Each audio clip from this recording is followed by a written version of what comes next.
নমস্কার আমার খানাপিনা প্রিয়সী বন্ধুরা, আজকে নিয়ে চলে এসেছি হেভি ঝাল মশলা চিকেনের রেসিপির বদলে একদম লাইট মিডিয়াম ফ্লেভারে সুস্বাদু রেস্টুরেন্ট স্টাইলের চিকেন রেজালার রেসিপি। রুটি, পরোটা, নান বা লাচ্ছা পরোটা যে কোনো কিছুর সাথেই এটা খেতে দারুণ লাগে। চলুন দেখে নেওয়া যাক।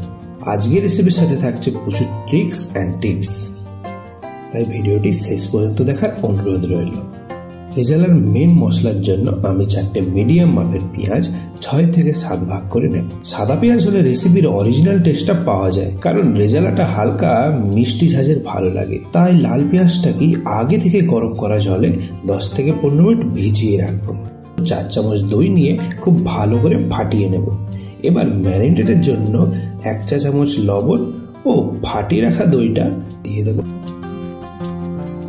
2 টেবিল স্পুন আদা ও রসুনের পেস্ট, 2 টিস্পুন গোলমরিচ গুঁড়ো দিয়ে ভালো করে মাখিয়ে নেব।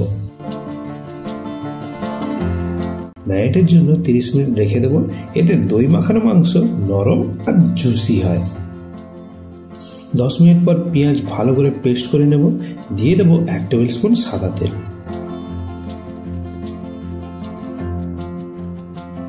এইবার আগে থেকে ভিজিয়ে রাখা 10 পিস কাজু ও 2 টেবিল স্পুন পোস্ত মিহি করে একটা পেস্ট বানিয়ে নেব। এটি রেজালার আরেকটি ইম্পর্টেন্ট ইনগ্রেডিয়েন্ট। চলুন মাংস কষে নেওয়ার জন্য কড়াই গরম করে 4 টেবিল স্পুন সাদা তেল ও 1 টেবিল স্পুন ঘি দিয়ে গরম করে নেব। তেল গরম হয়ে গেলে ফোড়নের জন্য লো ফ্লেমে 2টি তেজপাতা ও 4টি শুকনো লঙ্কা নেব। হালকা ফ্রাই করে লো ফ্লেমে পেঁয়াজের পেস্টটা দিয়ে 4 থেকে 5 মিনিট নেড়ে নেব। পেঁয়াজ হালকা ব্রাউন হয়ে গেলে ফাটিয়ে রাখা 4 টেবিল স্পুন দই দিয়ে 2 থেকে 3 মিনিট নেড়ে নেব। মনে রাখবেন, দই দেওয়ার সময় গ্যাসের ফ্লেমটা যেন অবশ্যই লো থাকে। মশলা থেকে হালকা তেল বেরিয়ে এলে ম্যারিনেট করে রাখা মাংসটা দিয়ে কষিয়ে নেব।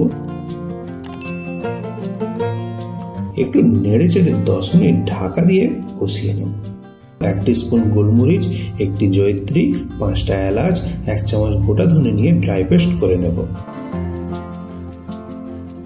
মাংস থেকে তেল ছাড়লে এবং তেলটা ওপরে উঠে এলে হাতের কাছে থাকলে দিয়ে দেব 1 চিমটি কেশর। আর যদি বাড়িতে থাকে দিয়ে দেব 4 টেবিল স্পুন কেওড়া জল। তারপর চিকেনটা ঢাকা দিয়ে 5 থেকে 10 মিনিট কুক করে নেব। চিকেন 70% কুক হয়ে গেলে গ্রেভি আরো সুস্বাদু করে নেওয়ার জন্য কাজু ও পোস্তর পেস্টটা দিয়ে অবশ্যই 5 থেকে 7 মিনিট কুক করে নেব। আমি মিক্সির জার ধোয়া জলটাও কিন্তু ব্যবহার করে নিয়েছি, একটুও কিন্তু ছাড়ছি না। 7 থেকে 8 মিনিট পর গ্রেভি থেকে তেল ছেড়ে দিলে রেজালার জন্য পেস্ট করে রাখা 1 টেবিল স্পুন গুঁড়ো মশলা ও 1 টেবিল স্পুন ঘি দিয়ে ভালো করে মিনিট 2 রান্না করে নেব। গ্রেভি থেকে তেল সেপারেট হয়ে এলেই রেডি আমাদের চিকেন রেজালা। গ্যাসের ফ্লেম বন্ধ করে দেব। আমি কিন্তু আমার পছন্দ অনুযায়ী গ্রেভিটা একটু মোটা রেখেছি। আপনারা চাইলে 1 কাপ জল ব্যবহার করতে পারেন। রেজালার পাগল করা গন্ধে চারিদিক ম করছে। আশা করি আপনাদের কোনো রকম বুঝতে অসুবিধা হয়নি। রেসিপিটি ভালো লাগলে আমাকে কিন্তু কমেন্টে জানাতে ভুলবেন না। আর কোথাও কোনো অসুবিধা হলে তাতেও আমাকে কমেন্ট করবেন, আমি কিন্তু সমস্ত কমেন্টের উত্তর দিই। আপনারা দেখছেন AFK। দেখা হচ্ছে আপনাদের সাথে একটা নতুন রেসিপি নিয়ে নেক্সট ভিডিওতে। ভালো থাকবেন, সুস্থ থাকবেন।